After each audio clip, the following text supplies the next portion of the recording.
So, without further ado, it's my pleasure to introduce Robt Williams.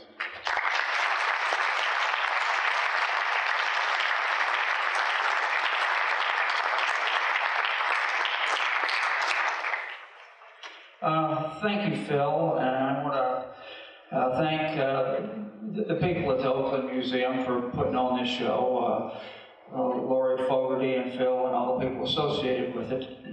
It's a real honor to be here, and I also want to extend that thanks to the other artists that are in the show, because I'm sure that they're all very, very grateful for being part of this, and I think Phil has been real insightful to put together a show like this. And of course, it'd be a matter of my vanity to be part of it. Phil covered my story fairly well. There's a few little flaws there, but I think he covered it pretty well. I was actually born in Albuquerque, New Mexico, but and my father lived in Alabama, spent a lot of time in Alabama. But I'd always been a hot rodder, and I had always been an artist. I was an artist way before I can remember. And I always aspired to be a fine arts artist, and as Phil pointed out earlier, I was born at the wrong time for representational art. After the Second World War, the dynamics of the art world really changed, and Paris was no longer the capital of the art world. That switched over to New York, and a whole new philosophy of art came out of the Second World War, and it presented itself in the form of abstract expressionism.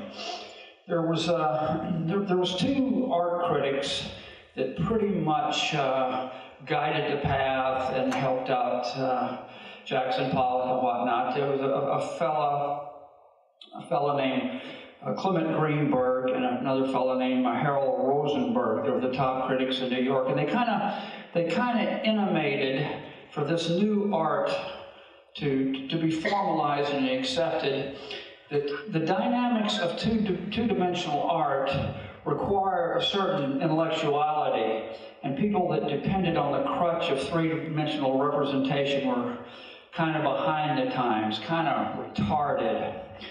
So since the late 40s, representational art never really got back on its feet.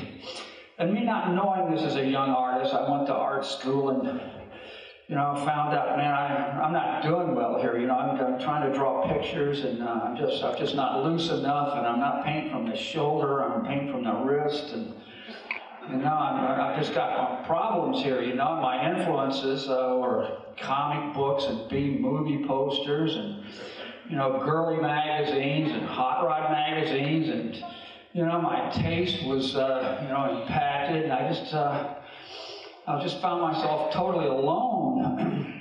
So I kept pecking away on these real detail paintings. I would get work where I could.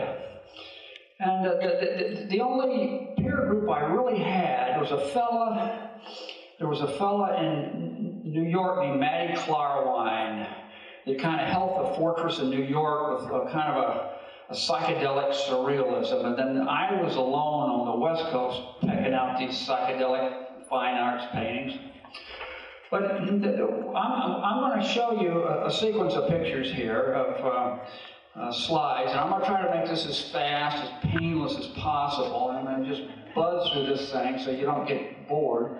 And then afterwards we'll have a little question and answer thing, and then hopefully after that I can entice you up to the second floor. You can look at my books, and maybe you might be interested in getting a book and having me sign it. So I want to once again thank you for coming, and I'm going to put on my presentation here. Okay, what we're looking at here is an art show in New York City in 1989. These are the 7 Zap artists at the time. And the first one is Spain Rodriguez, and the second one is S. Clay Wilson, and the third one, is coming from the left, is Robert Williams, me. The fourth one is Rick Griffin, who died in a motorcycle accident. The fifth one over there is Gilbert Shelton that did Wonder Warthog and the Furry Freak Brothers. And then behind him is Robert Crumb. And then behind him is the famous Victor Moscoso. Now, Rick Griffin and Victor Moscoso were psychedelic poster artists. Now, I appreciate the fact that this show is about Los Angeles.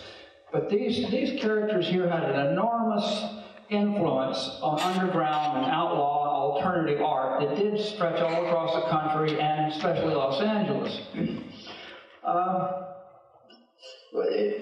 The underground comics started late '67. Some people say they probably started as early as '64 with Jack Jackson, but that's an academic question. Rick Griffin and Victor Moscoso were part of what was called the Big Five psychedelic poster movement. Now, that poster movement was known all over the United States, all over Europe, parts of Japan, I would imagine, and it was far, far bigger than Toulouse-Lautrec's period of poster making in the 1880s, 1890s, and the turn of the century.